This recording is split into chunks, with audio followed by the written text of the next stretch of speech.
Assalamualaikum. Kali ini kita akan sharing tentang sedekah tapi menyakiti hati penerima. Ini bagaimana Islam mengatur nggak boleh menyakiti hati penerima ketika kita memberi.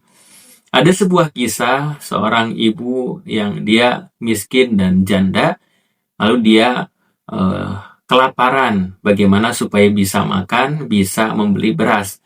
Akhirnya dia memberanikan diri ke DKM masjid setempat untuk meminta bantuan beras. Ternyata respon DKM-nya tidak begitu ramah. Dia diberikan berasnya, dibantu, tapi dengan kata-kata yang tidak enak. Ini terakhir kali kamu mendapatkan beras, bahkan ketika itu merasa dihinakan si ibu itu.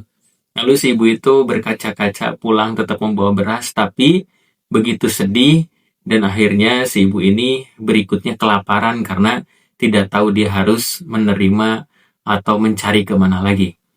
Nah, di sini Allah Subhanahu wa Ta'ala memperingatkan kepada kita bahwa kita nggak boleh merendahkan ketika kita berbagi, tidak boleh merendahkan ketika kita bersedekah. Maka ini bagaimana diperingatkan oleh Allah di Quran surah Al-Baqarah ayat 264. Ya ayyuhallazina amanu la tubtilu shadaqatikum bil manni wal adza.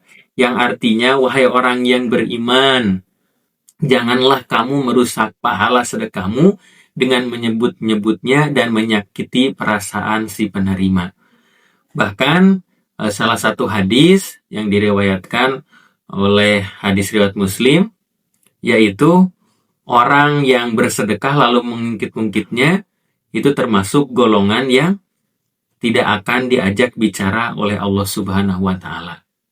Jadi ini sangat menyakiti hati penerima ya, dan ini bagian dari adat daripada bersedekah.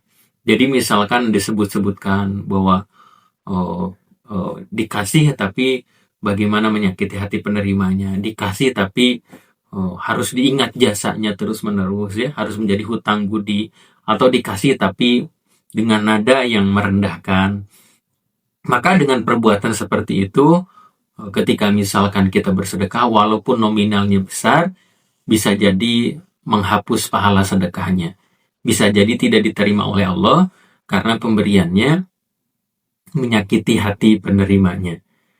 Bahkan bagaimana hal ini diberikan pendapat oleh Imam Al-Ghazali bahwa orang yang beramal karena ingin dipuji atau mungkin menghina orang lain, maka itu sama saja dia kesombongan, bahkan tidak mendekatkan diri kepada Allah. Jadi amalnya itu bukan karena Allah, karena pengen dipuji, karena pengen dilihat orang lain, bahkan dia sombong dengan apa yang diberikannya ketika itu. Maka menjadi celaan, bukan menjadi hal baik ketika itu. Nah, hari ini bagaimana mungkin kita pun sering ya, bagaimana melihat di media sosial ketika dikasih orang, ya mungkin dengan izin minta foto, minta video, atau mungkin boleh jadi ada yang direndahkan.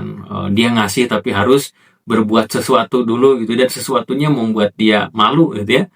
Tantangannya, challenge-nya, nah itu sebenarnya penerimanya kasihan gitu ya, karena dia mau dikasih tapi dijailin dulu, diisengin dulu gitu ya. Jadi sebenarnya itu agak kurang beradab ya untuk memberikan seperti itu.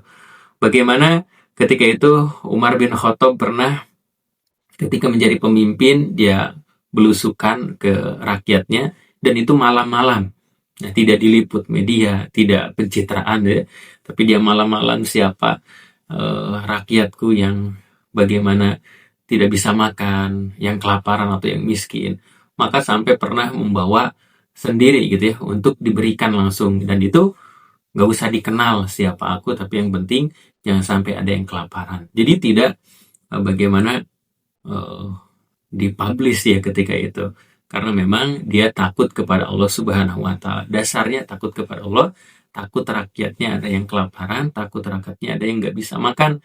Maka dengan berdasarkan takut kepada Allah, dia melakukan amal itu, dia melakukan berbagi, bukan karena manusia.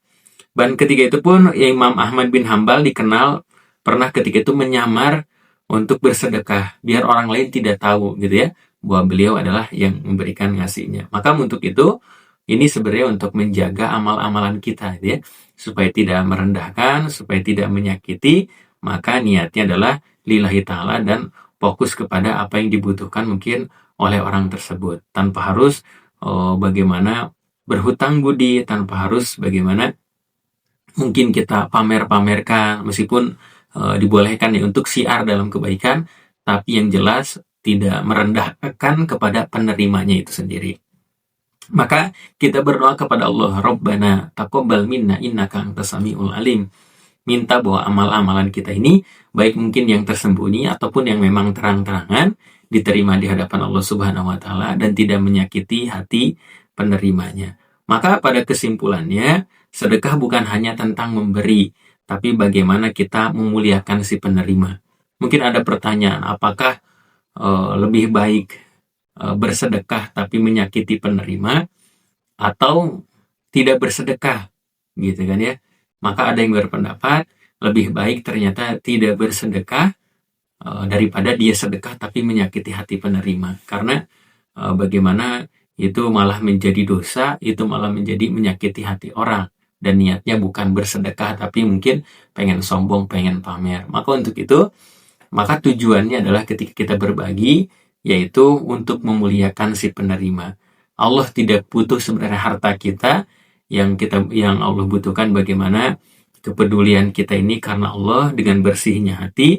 Maka jangan sampai amalan-amalan yang kita mungkin lakukan menjadikan hancur dengan menyakiti hati si penerima. Maka itu sharing di kali ini. Mungkin Ayah Bunda bisa memberikan masukan, tanggapan tentang bagaimana orang bersedekah lalu memberikan sedekahnya dengan menyakiti hati penerimanya. Ini yang tidak dibolehkan.